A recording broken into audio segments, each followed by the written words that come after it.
I never wanted to do this job and never wanted to be here. It was totally accidental. I think I'm very different than a lot of people that are in this space.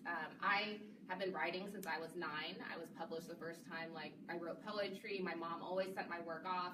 I wrote short stories, and in college I majored in journalism, and I wanted to write at the paper. I always thought I would be the mom. Some of you probably aren't old enough to know the show Growing Pains, but the mom stayed at home, and they had a couple of kids, and the dad worked, and she was a writer, and I thought that would be my life until I graduated college and print died, and I had a 5-year-old, and no magazines were open for me to work at, and nobody was buying books, and then this thing called Blogspot was hot, and everybody's reading fucking Blogspot now, and then what used to pay us $2.50 to $5 per word at the paper, they were now saying, no, you get $5 for the whole article now. We want 200 words for $5. And so I kind of got discouraged. I did marketing with the Girl Scouts for a little while, and then one day, one of my friends, actually the RA from my old building when I was 17, he actually came to me and was like, yo, I know this guy that owns this thing called an online magazine called Kicks on Fire, and they talk about shoes, and you're the only girl I know that knows that much about shoes, and they're hiring. Do you want to talk with him? He hit me up on AOL, Instant Messenger. Yeah. Dial up.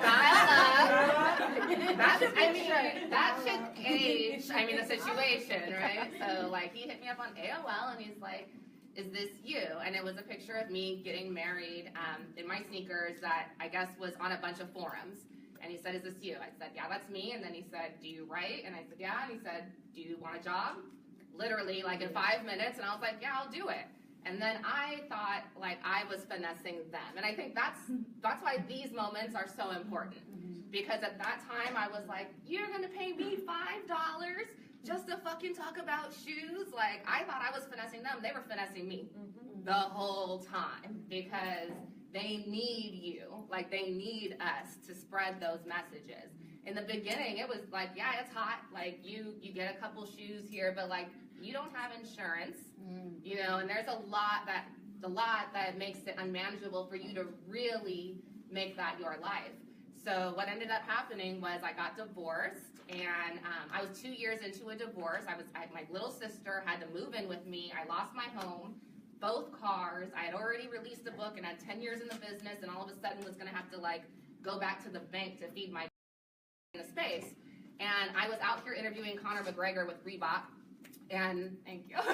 And that was kind of the issue. Complex and Kicks on Fire was paying me nothing, but as many people that work in fashion know, Puma and Nike and Adidas were hitting me, and they'd want to pay me 3 times what Kicks on Fire was paying me just to come interview Meek Mill and host their party, or something like that. But I never wanted to be that girl. I'm a writer. I wanted to be behind the screen, and I never wanted to be this person, But you can't control where God leads you. Talk about it. And I was out here interviewing Conor McGregor. I was visiting a dude I was dating who wasn't even my boyfriend at the time at his job, and they said, you're that girl from Kicks on Fire. When you're done working there, you need to come work for me. And Mark Echo's first investor called me for 10 days straight. He tripled the offer. And in 10 days, I left everything and moved here. Took a $120,000 job, a $20,000 relocation package, a penthouse. My kids are in the best school in Jersey. And then they went bankrupt 6 months after I got here. Oh, wow.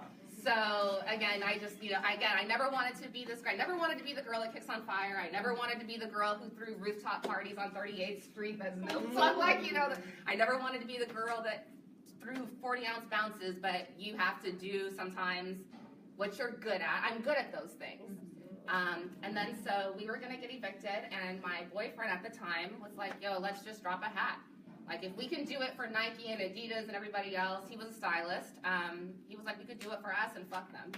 So we dropped a hat, and we only planned to sell 50. We sold 50 the first day. XXL called the next week. Later, XXL inked and sold $120,000 of 2 hats in 8 months, and then Kanye called him. And now he is with Kanye and Kim Kardashian, and he is, and God is good, right? And I have a brand now that I never imagined I would own. And I'm a designer that I never imagined I would design. And like I'm doing everything in my power to get back to the words and to get back to the root of who I am. But in the meantime, God is so good bringing these wonderful women. And we're all, I think, in a transitionary period, right? And bringing us together and really kind of changing a lot of the fucked up stuff that maybe we had to go through to make, just to be real with y'all and tell you what it's really like out here.